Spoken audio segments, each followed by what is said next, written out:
अस्सलाम वालेकुम स्टूडेंट्स। आज का जो हमारा टॉपिक है वो है पीरियोडिक वेव्स। कल हमने स्टडी किया था waves, progressive waves, transverse and longitudinal waves. आज का जो हमारा टॉपिक है वो है पीरियोडिक वेव्स। सबसे पहले हमें पता है कि वेव्स कैसे प्रोड्यूस होती हैं। वेव्स कैसे प्रोड्यूस होती हैं? जब डिस्टर्बेंस क्रिएट होती है, डिस्टर्बेंस से वाइब्रेशंस प्रोड्यूस होती हैं एंड देन वाइब्रेशंस जो प्रोड्यूस होती हैं उसे हम क्या कहते हैं? वेव्स कहते हैं। ये हमारे पास है वेव्स की डेफिनेशन, वेव्स इसे कहते हैं। अब पीरियोडिक वेव्स क्या हैं? पीरियोडिक वेव्स उसे कहते हैं कंटिन्यूस डिस्टर्बेंस। सबसे पहले वेव्स क्या हैं जी? जैसे डिस्टर्बेंस क्रिएट हो रही है किसी भी पार्टिकल में तो उसमें वाइब्रेशन प्रोड्यूस होगी। जब वाइब्रेशन प्रोड्यूस होती है उसे हम कहते हैं वेव, वो वेव कहलाती है। इसी तरह पीरियोडिक वेव्स क्या हैं? कंटिन्यूस डिस्टर्बेंस को कहते हैं।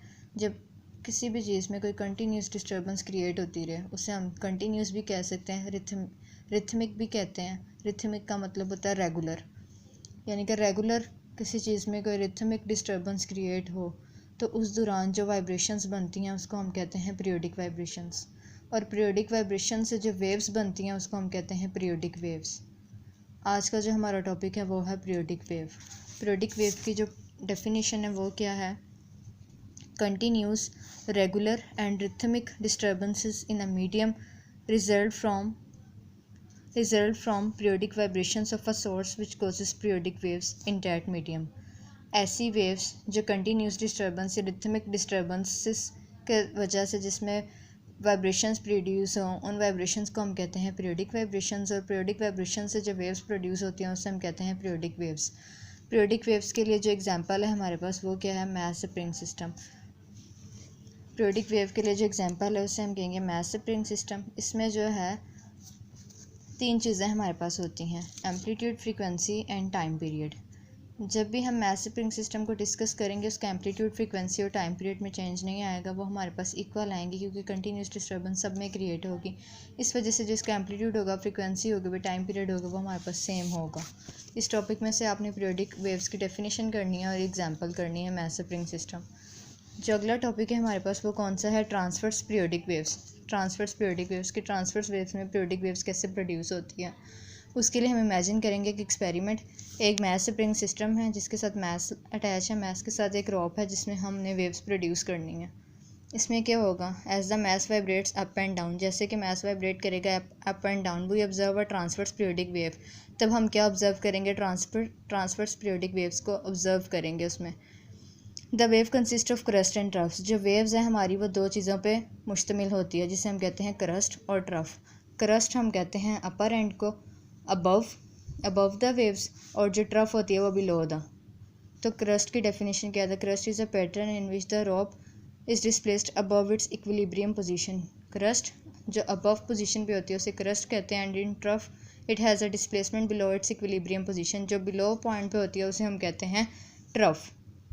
जैसे कि ये क्रॉप है जिसमें वेव्स प्रोड्यूस हो रही हैं, ये जो वेव्स प्रोड्यूस हुई है इसकी जो अपर एंड है इसको हम कहेंगे क्रस्ट और इसको हम कहेंगे ट्रफ।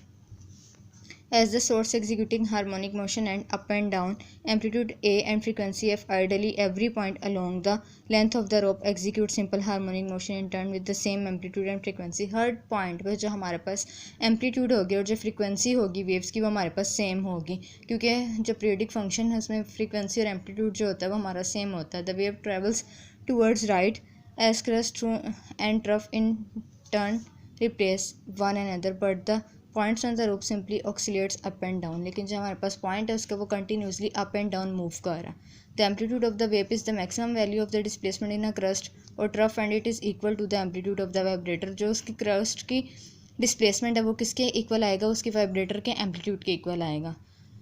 आगे जी वेवलेंथ क्या होती है? The distance between crust and trough is called wavelength. जो क्रस्ट और ट्रफ के दरमियान में डिस्टेंस होता है उसको हम कहते हैं वेवलेंथ।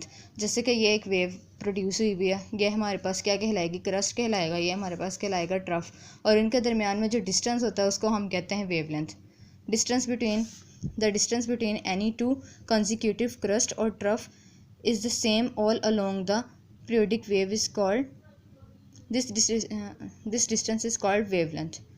ठीक है, यहाँ से हमारे पास आ जाएगी ये क्रस्ट की डेफिनेशन, ये आ गई जी ट्रफ की डेफिनेशन, और यहाँ से वेवलेंथ की definition, wavelength of the periodic wave, wavelength क्या है, दोनों के दरमियान डिस्टेंस है, and it is usually denoted by Greek letter lambda, और इसको हम किससे डिनोट करते हैं, डिस्प्लेसमेंट वो वेवलेंथ को लैम्डा के साथ डिनोट करते हैं।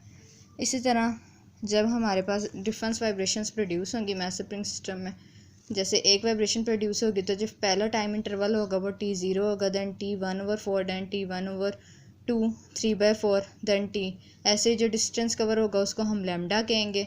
डिफरेंट डिस्टेंसेस प्रोड्यूस होंगे। उसके बाद जो हमारे पास डिस्टेंस की वैल्यू होगी, जो हमने डिस्प्लेसमेंट की निकालनी होगी, वो किसकी इक्वल आएगी, V इक्वल है distance moved over corresponding time interval, V equal आएगा λ/T के,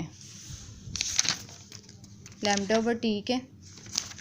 उसके बाद जी all parts of the wave pattern move with same speed, जो उसका जितना भी हमारे पास ये जो स्पीड, जो इसकी डिस्टेंस है, वो जो स्पीड है वो हमारे पास सेम होगी, लेकिन सिर्फ किस में चेंज आएगा, टाइम इंटरवल में चेंज आएगा, टाइम की वैल्यू चेंज होगी।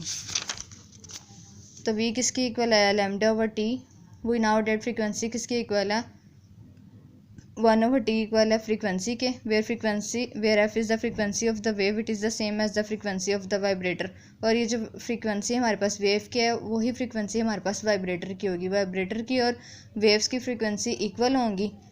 Generally the equation becomes V equal है λ/T के, ये था। तो हमारे पास हम क्या जानते हैं, V इक्वल है λ × 1/T, जो 1/T है वो किसके इक्वल है, F के, उसकी जगह आ जाएगा F, तो V किसके इक्वल आया, F लैम्डा के इक्वल आ गया।